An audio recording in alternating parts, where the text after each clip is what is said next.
One of the big things that we've been struggling so much with COVID is our teenagers and their mental things that they're going through. I know I have 6 kids, and I feel like it's a big struggle every day to try to get them in their right mind. And COVID did not help at all. They already have a lot of stuff going on, but COVID really has been a real big struggle for them. And so when we do this conference, we look for what are some of the nonprofits out there that we can bring in and that people can learn from. And so we've had a lot of great nonprofits. We have the Health Freedom one. We also have Healing Strong. And then we also have Brandy's, which is Good Deeds Revolution. Right? That's how you say it, right? She's going to talk to you a little bit more about that. But one thing we wanted to do with Brandy, because we feel so passionate about what she's doing, is that outside over here, we're doing that raffle. And you probably have seen the scooter that's out there and the Health Theater tickets and the Hilton, the hotel stays. We decided this year we're going to do a raffle, and that the proceeds are going to go to Brandy's nonprofit, the Good Deeds Revolution, which is for teen suicide. So I invite everyone, go over, even if it's just one ticket for $5, put $5 in there, because the proceeds are going to be going to her organization, and how wonderful it is for the stuff that she's doing to help these kids is amazing. So anyways, Brandy, come on up. We are so excited that you're here and we're able to hear about your story and also be able to share this moment with you of being able to help everything that you're doing.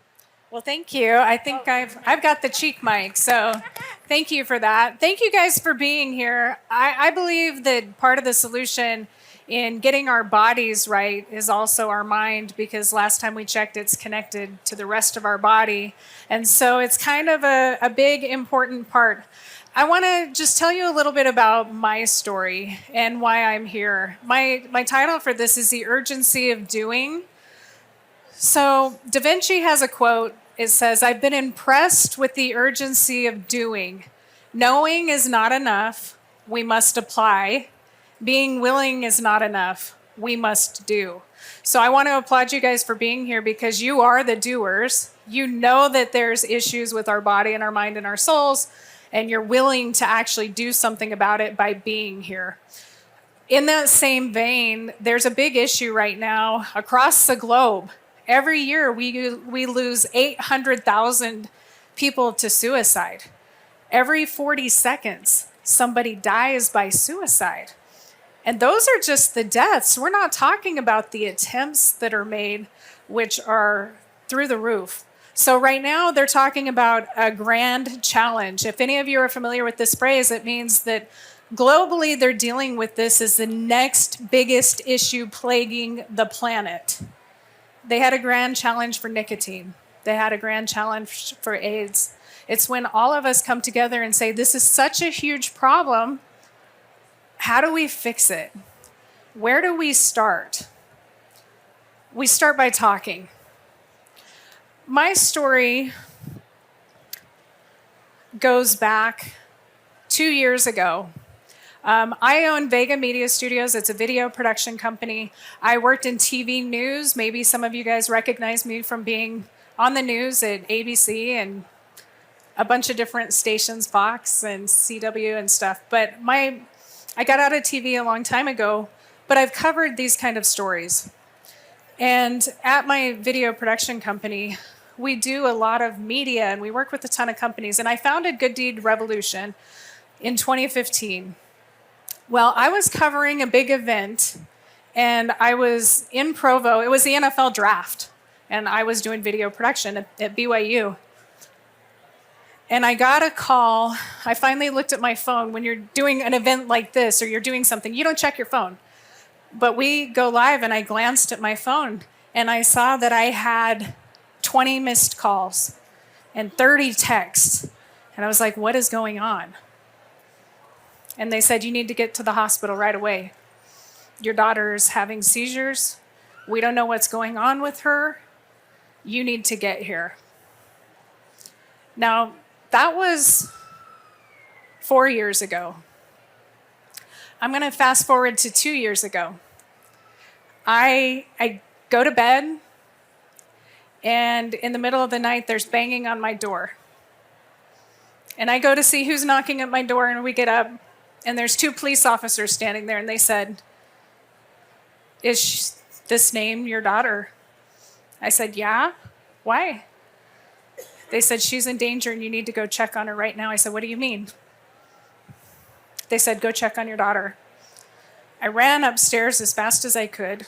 The door was locked. I kicked the door in, and I found my 14-year-old unconscious. Thankfully, her best friend had the courage to call 911 to have us come and check on her. We got her to Primary Children's Hospital. This is February 25th, 2001. So we get her to Primary Children's Hospital. They didn't even have a bed for her. They were so overwhelmed. They said, "We've had at least 10 suicide attempts today." And I was broken because this was her second suicide attempt. At 12, she did it, and I was a single mom, and I was in denial, and I was afraid of the stigma, and we didn't talk about it. She almost died at 12. But she promised me she'd never do it again, and so I never told anyone what we went through. Then when it happened again, I knew I couldn't do the same thing and expect different results. I knew that we needed help. I knew that we needed to talk about this. And the doctors and the nurses, they cried with me. And I said, "I don't know what to do." They said, "We don't know what to do either." And we didn't know for almost 2 days if my daughter was going to survive. And she stayed in primaries for a week. And then we went to uni for 3 weeks, or Huntsman Mental Health, and then we went to a day treatment. But I remember the second day, I volunteered at the hospital, so I've been a volunteer for many years. I volunteered at IHC doing spiritual care volunteer like a chaplain, and nobody dies alone. And so I've sat with a lot of families who've been in hard situations. But when you're in the hard situation, it's different. And I was sitting out in the Primary Children's parking lot just having a breakdown in my car, like, how did this happen to me? How did this happen again? What are we going to do? And I got on my social media, my personal Facebook page, and I said, "I'm at Primary Children's as a parent. My daughter tried to end her life. I don't know if she's going to live. If she lives, I don't know what to do. Please help me. If you know, if you've been through this, if you have experience, share it with me." Because I couldn't find the stuff I was looking for. And when you're in crisis, it's really hard to find that. That video in my car, that very vulnerable personal video that I didn't want to share, went viral. I had about 15,000 views on it overnight. And I woke up to hundreds of messages in my inbox from people who were my friends that I never would have thought was going through this. I was blown away by the number of people impacted by mental health and suicide and addiction, trauma, sexual abuse, everything that leads to this. And I was at the hospital still wondering if my daughter's going to make it. I prayed to Heavenly Father. I said, "Please save my daughter." And I don't know what your religious beliefs are, but these are mine. I said, "God, please save my baby. I need her." And I got the overwhelming impression, "Brandy, I'll give you a second chance, but there will not be a third. What are you going to do?"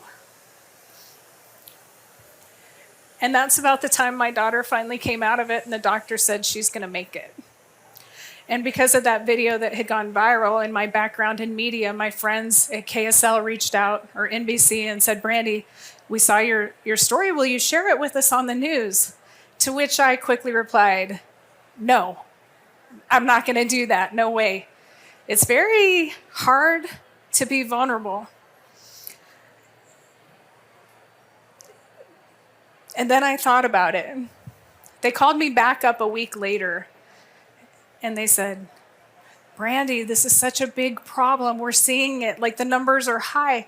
Nobody wants to talk about it. Will you please reconsider? And I thought, if I'm terrified, and I'm used to being on the stage, I'm used to being in front of the cameras, I'm used to talking to people and having them be mean or whatever it is. When you're on TV, people can be like really mean and be like, oh, wow, you gained 5 pounds. Thanks for noticing. So I was used to being in front of people. But I thought, if I'm terrified, I can't imagine what a normal person feels like right now. And then I thought about the message that I received that said, I'll give you a second chance, but there won't be a third. What are you going to do?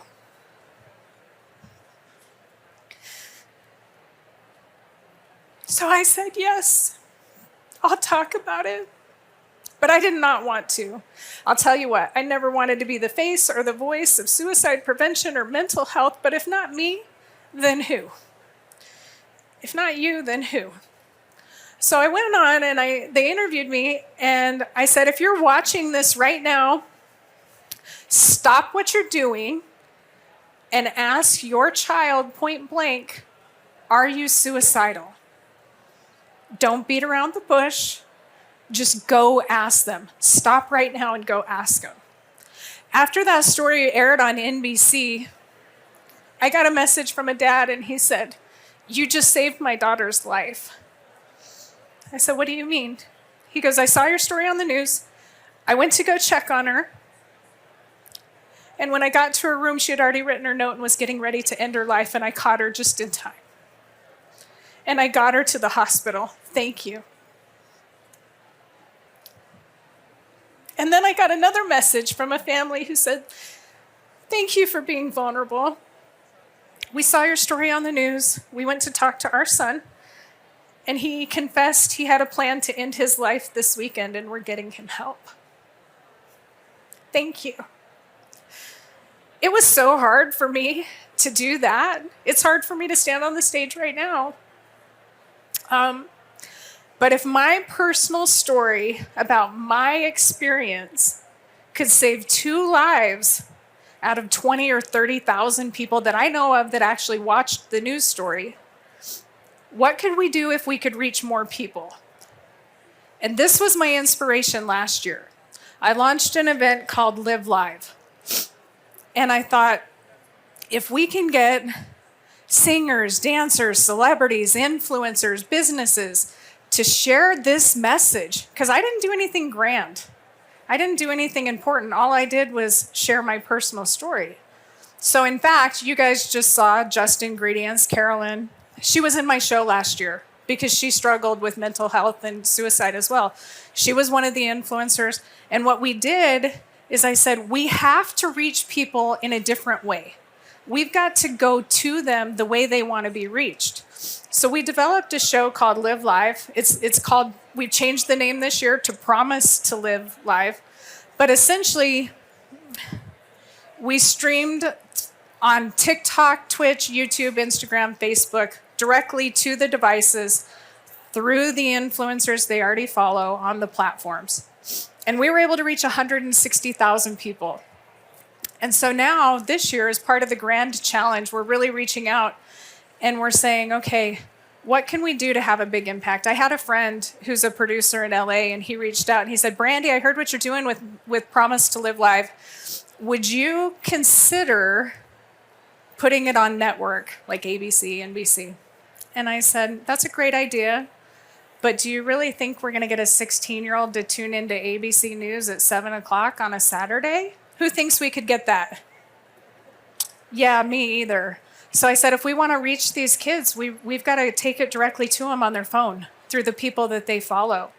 And so this has been our initiative. And let me tell you a little bit about my daughter. With her second attempt, I found a lot of things on her social media and through her phone that were very problematic. I'm a huge fan of Gab Wireless and a huge proponent of safe technology because it really can affect our kids. But when my daughter woke up, I didn't know if she would be happy or if she would be sad. And so I grabbed her hand and I said, "Are you glad you woke up?" And she looked at me and she said, "Mom, I didn't really want to die, but it was too late." And the next month, I went to my friend's 15-year-old son's funeral. And then shortly after that, my other friend's 80-year-old aunt took her life. And I just wondered how many of them didn't really want to die, but it was too late. So we've been working with the Utah Suicide Prevention Coalition, and they came in and they did some training with us. Because unless you've struggled with mental health, I think it's hard for us to understand. And if you guys listen to Carolyn, she said, they tell you, just get through it. Think of something positive. You can make it work. They talked about the people on the Twin Towers. I don't know. There's a good group of you guys that are close to my age, so maybe you remember. But do you remember all the people that jumped? Do you know that they died by suicide? Do you know that they felt that that was the only option they had? We never looked at them and judged them for being weak. We never thought that they could have done something different. To them at that moment, it seemed like the only option. That really helped me shift my thinking, because for my daughter, I'm like, my goodness, what could be so bad? I love you. You have a good life. We have all these things. I can't understand. My brain doesn't fight her same battles. I think if we look at that and remember that those people made a choice because they thought it was the only thing they could do, and the people that you know in your life that are struggling, they might feel like that's the only option. In their life, things might be so bad in their mind and in their heart that they feel that heat, they feel that fire, and they feel like the only option is to leap. So I would ask all of us to choose kindness as we kind of travel down this road and think about it. Utah's doing a really good job of trying to work on this, but none of us know the answer. But I can tell you this, in the past, people have been afraid to ask that question. Well, we can't talk about suicide because if they're not, it's going to trigger them. That's false. That's fake information. Either you are or you aren't. So I would challenge each of you in this room to reach out to the ones that you love. And it might be people you don't expect. And ask them point blank, are you suicidal? The answer is yes or no. You're not going to trigger that thought in them. And there are a lot of resources out there. I don't know if you guys have heard of NAMI, NAMI.org. Some people have come up to me at the booth. We have a little booth over here in the back corner, in the rear with the gear. We have candy. We're the bad kids here. So if you need a little candy and not the good, healthy stuff, come see me.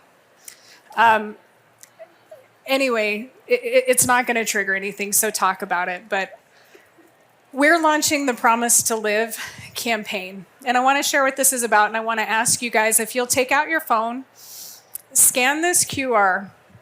What we've found is that by talking openly, I've been talking openly now, reluctantly, for 2 years, because I know that what I say matters. I know that what I say will save lives, and it's not because I'm a brilliant speaker. The Promise to Live is part of the grand challenge. Basically, I'm asking each of you right now, this second, in this room, to make me a promise. Scan the code and make it. If you are feeling sad, depressed, hopeless, or suicidal, that you will reach out to a friend, a family member, 988, or another resource. 988 is the new one you can call or text. Studies show that we're up to 80% more likely to keep a promise that we make ahead of time.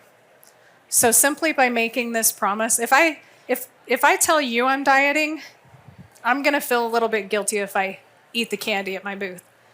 If I don't tell you anything, I'm going to eat it because it's a lot easier for us to break promises to ourselves. we don't need to keep our word to ourselves because we don't care as much about ourselves as we do others. So this whole campaign is make the promise that you'll reach out.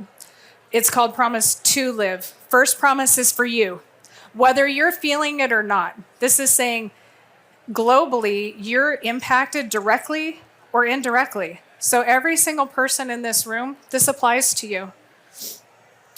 The second thing we want you to do is to share. Click that share button on social media. Part of our grand challenge is to stop the stigma. If we don't start talking about this and letting people know that it's normal, that we deal with issues, that our brains have signals and wires and chemicals, and we all deal with something, it's okay to talk about it. It's okay to get help. It's okay to open up and not judge. I was so afraid to talk about it the first time with my daughter that I didn't tell anyone, and I suffered in silence. And I wonder how many people maybe died because I was not brave enough to come forward.